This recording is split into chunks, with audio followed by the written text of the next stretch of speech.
کرتے ہیں یا رسول اللہ میرے لیے دعا کر دی جائے کہ اللہ مجھے مالداری کی زندگی عطا کر دے۔ نبی کونین ارشاد فرماتے ہیں اے ثعلبہ تمہارے لیے غریبی ہی بہتر ہے۔ کچھ دنوں کے بعد حضرت ثعلبہ نے پھر بارگاہ نبی میں دعا کی، عرض کی یا رسول اللہ ہمارے لیے دعا کر دی جائے، اللہ مجھے مالداری کی زندگی دے دے، اللہ میری تنگ دستی کو دور کر دے، اللہ میری پریشانی کو دور کر دے۔ نبی کونین نے پھر ارشاد فرمایا تھا اے ثعلبہ تمہارے لیے غریبی ہی بہتر ہے، تمہارے لیے غریبی ہی بہتر ہے، اس لیے کہ میرے آقا صلی اللہ تعالی وسلم کو اللہ نے غیب کی خبر عطا فرمائی ہے۔ میرے آقا جانتے تھے حضرت ثعلبہ کے بارے میں کہ اگر اس کے پاس دولت آ جائے گی تو یہ گمراہ ہو جائے گا، اگر اس کے پاس دولت و ثروت آ جائے گی تو یہ بھٹک جائے گا، اس لیے میرے آقا صلی اللہ تعالی وسلم ارشاد فرما رہے ہیں اے ثعلبہ تمہارے لیے غریبی ہی بہتر ہے، اے ثعلبہ تمہارے لیے غریبی ہی بہتر ہے۔ کچھ دنوں کے بعد پھر حضرت ثعلبہ نے عرض کی یا رسول اللہ میرے لیے دولت کی دعا کر دی جائے،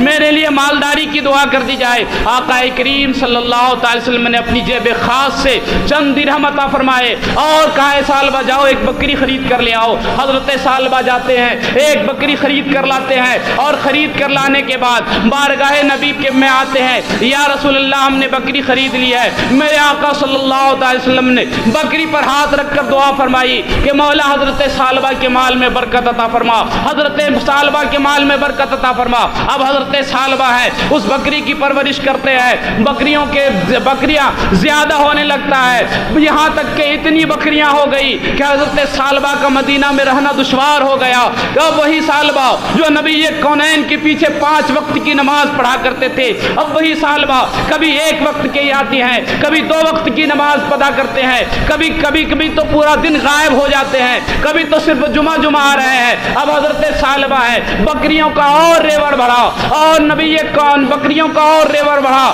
مدینے کے جنگلوں میں بود و باش اختیار کر لیا، وہی رہنے لگے۔ اب صرف جمعہ نبی کونین کے پیچھے نماز ادا کرنے آ رہے ہیں، اتنے میں آیت زکوٰۃ نازل ہو گئی۔ نبی کونین نے ایک شخص کو بھیجا حضرت ثعلبہ کے پاس، جاؤ حضرت ثعلبہ سے کہہ دینا اب تم بھی مالدار ہو گئے ہو، اب تم بھی تمنگر ہو گئے ہو، اب تمہارے اوپر بھی زکوٰۃ فرض ہو گئی ہے، جاؤ اپنے مال کی زکوٰۃ نکالو۔ حضرت ثعلبہ کے پاس جب وہ قاصد پہنچتا ہے حضرت ثعلبہ سے عرض کرتا ہے کہ نبی کونین نے مجھے آپ کے پاس بھیجا ہے کہ آپ مالدار ہو گئے ہو، اپنی بکریوں کی زکوٰۃ نکالا کرو۔ حضرت ثعلبہ کہتے ہیں میں سوچوں گا یہ تو سراسر ٹیکس ہے، یہ تو سراسر ٹیکس لگایا جا رہا ہے، میں سوچوں گا میں نبی کونین سے ملاقات کروں گا۔ وہ قاصد نبی کونین کی بارگاہ میں آ کر عرض کرتے ہیں یا رسول اللہ حضرت ثعلبہ نے ایسے الفاظ ادا کیے، حضرت ثعلبہ نے یہ کہا میرے آقا صلی اللہ تعالی وسلم غمزدہ ہو جاتے ہیں اور ارشاد فرماتے ہیں ثعلبہ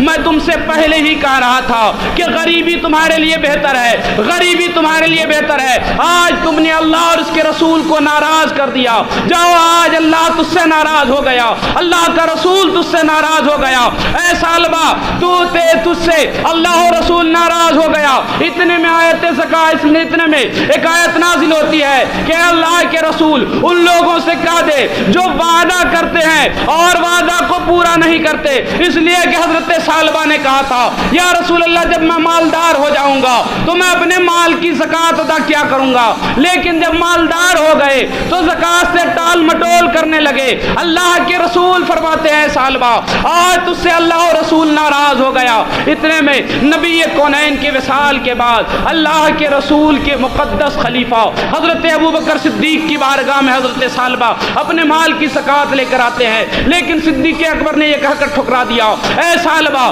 جس کی زکوٰۃ کو اللہ اس کے رسول نے مردود قرار دے دیا ہو، صدیق اکبر کی مجال نہیں ہے کہ تمہاری زکوٰۃ کو قبول کرے۔ حضرت ثعلبہ کی زکوٰۃ کو صدیق اکبر نے بھی قبول نہیں کیا۔ عمر فاروق کے دور خلافت میں حضرت ثعلبہ اپنی بکریوں کی زکوٰۃ لے کر آئے، لیکن عمر فاروق نے بھی یہ کہہ کر ٹال دیا اور یہ کہہ کر منع کر دیا کہ اللہ اور اس کے رسول نے اور خلیفہ اول صدیق اکبر نے جس کی زکوٰۃ کو قبول نہیں کیا، عمر کی مجال نہیں ہے کہ اس کی زکوٰۃ کو قبول کر لے۔ بالآخر حضرت ثعلبہ ایسے ہی زندگی گزارنے لگے اور دور